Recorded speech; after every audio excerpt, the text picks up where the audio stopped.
Come January 1, we're all going to have a little extra money in our pockets.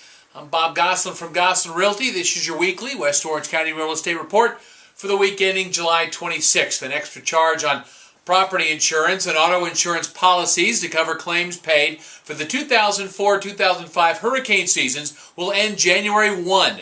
The Office of Insurance Regulation formally issued orders for insurance companies to move up by 18 months the end of a 1.3% emergency assessment for the state-run Florida Hurricane Catastrophe Fund. Annual savings for Floridians could amount to $500 million. The assessment has hit policyholders for $2.9 billion, which has gone to reimburse insurance companies for claims from the 8 hurricanes that hit our state in 2004 and 2005, the last time a hurricane made landfall in Florida. Taking a look at what sold last week in West Orange, these numbers provided by the Mid-Florida Regional MLS. We include the communities of Ocoee, Winter Garden, Oakland, Gotha, and Windermere. 31 single-family homes sold last week. Top price paid $1.7 million for a 7,000 square foot home in Kelso on Lake Butler. Only 9 homes sold for under $250,000. 67 new listings hit the market. 14 listed under $250,000. 2 listed under $100,000. 43 new contracts were signed.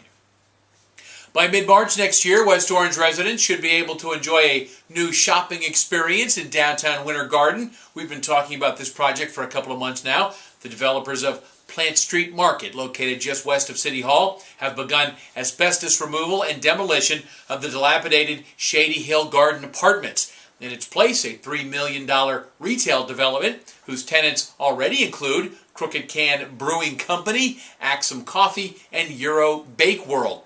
The city is tossing in another $86,000 in streetscape improvements, including a 55-space parking lot. March 14, 2015 is the scheduled grand opening.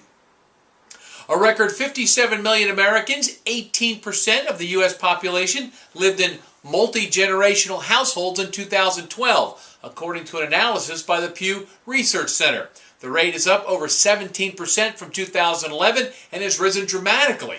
In 1980, for example, only 12% of the population lived in multi-generational households. The trend is mostly being driven by young adults living at home, the report notes, a complete switch for when this study was first conducted in 1940, when 1 in 4 Americans lived in a multi-generational home. But back then, the trend was driven by older people living under the roofs of their children.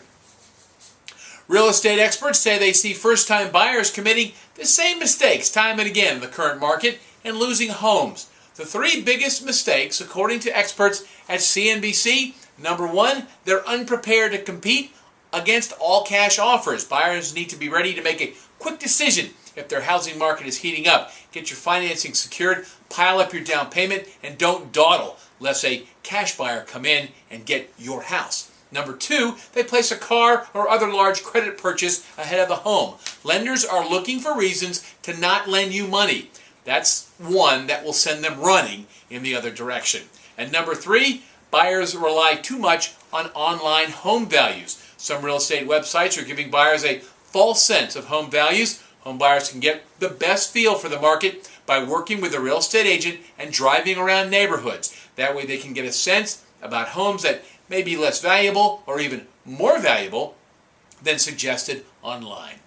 That's your weekly West Orange County Real Estate Report. I'm Bob Gosselin from Gosselin Realty. Do something good for America this week. Buy some real estate. We'll see you next time.